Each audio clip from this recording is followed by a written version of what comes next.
The branch of the lake which runs northward from Constance is known as the Überlingensee, and its towns and villages, and the old castles with which the banks are dotted, afford many pleasant and short excursions both by land and by water from Constance. In this portion of the lake, about 4 miles from Constance and connected with the mainland by a bridge, lies the beautiful little island of Mainau. It was formerly occupied by the German order of Knights Templars, which was established at the time of the First Crusade, and the manner in which the island came into the possession of the order is said to be as follows.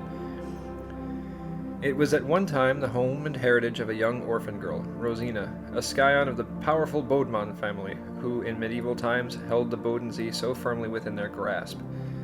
Rosina loved and was loved by a brave young knight, Hugo of Langenstein. But just as the marriage was about to be celebrated, the crusade which was preached by Peter the Hermit turned the thoughts of every knight in the land away from domestic hopes and joys to deeds of chivalric enterprise. And among the crowd of noble youths who set out, marked with the cross for the far distant east, was the bridegroom-elect of the beautiful heiress, Hugo. Determined to this course less by his own ardor for high emprise than by a vow to which he had pledged himself in the early days of his knighthood, before love and marriage had entered into his calculations. It may easily be imagined that it was with feelings of no ordinary kind that the young man bade farewell to his promised bride, and turned his back on home and all that made life dear to him. The fate which awaited him was a cruel one. Instead of planting the holy symbol triumphantly as he had dreamed of doing on the stronghold of the enemy, he never so much as reached the sacred land which was his hoped-for goal. Falling sick on the ground, he was abandoned by the pilgrim army and taken prisoner by some wandering Arabs, who saved his life only to carry him off as a captive into the heart of their inhospitable country. Here he wore his life away in years of miserable slavery, while, in the meantime, the beautiful heiress, Rosina, was besieged by a host of adorers, as, says the quaint old German legend, heiresses are wont to be. The true maid, by which name the lady is best known in the old German story, would, however, have nothing to say to any of the young gallants who hovered about her, and made love to her and her riches.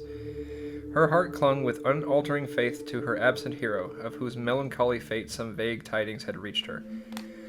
Her days, and some considerable portion of her nights, were spent in thinking of him and in praying for the somewhat improbable event of his return.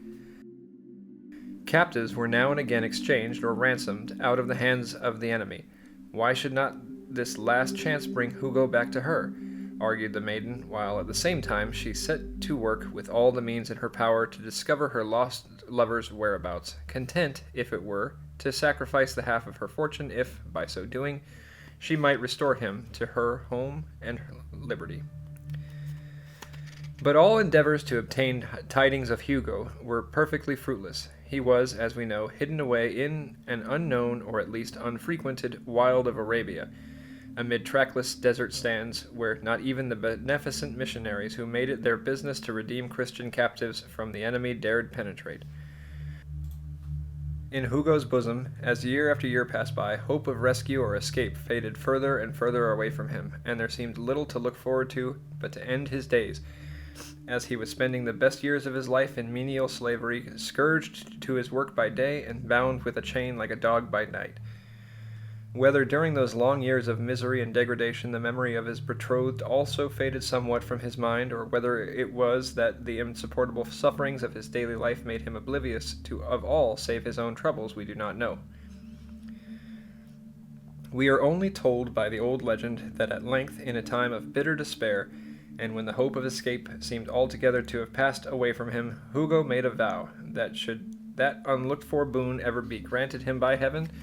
he would in gratitude resign all earthly joys and dedicate himself to a religious life. That very night, for the first time during his captivity, no chain held him, no watch was kept over him. A door of escape was opened to him, perilous indeed, since flight in the sandy desert might well mean destruction and recapture, worse than death, yet a door which Hugo could not well afford to leave untried, since it might, who could tell, lead him to liberty at home. Once alone and unfettered under the starry sky, what mattered to the young man distance, danger, poverty, suffering, when he had the stars for chart and liberty as his goal? By slow and painful steps, begging, starving, and at times almost despairing, Hugo won his way out of the terrible desert, over rivers and across mountains, until at last his weary feet actually touched the dear soil of the land which he called home. How willingly, then, with what joyousness would he have hastened to clasp to his heart the bride from whom he had been so long and so cruelly parted, and of whose faith and tenderness he had already been made aware. But the vow to which he was pledged, and to which, as it seemed to him, he owed his freedom, was upon him, and he dared not forswear himself. In vain Rosina waited, with beating heart and wearying eye, for the return of the wanderer.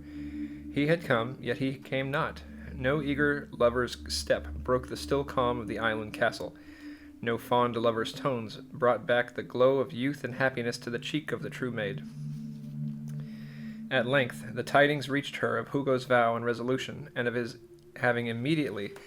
upon his return to his native land, enrolled himself as a member of the newly constituted Brotherhood of Knights Templars, an order bound to celibacy and to wars against the enemies of God.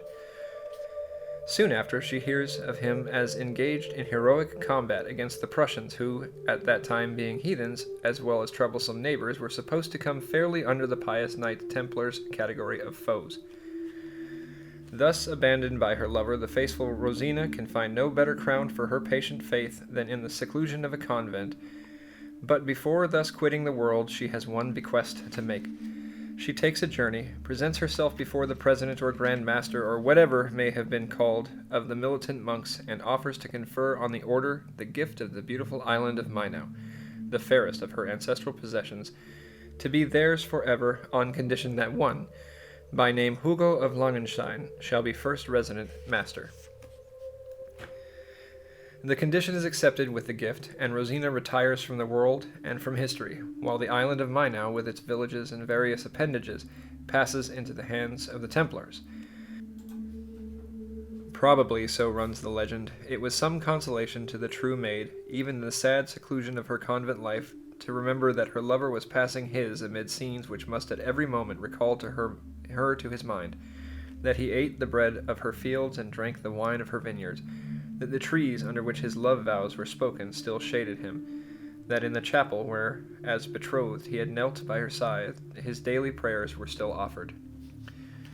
For ourselves, it is not impossible to divine a certain spice of feminine malice in the arrangement which, however, the knight's conduct fully justified,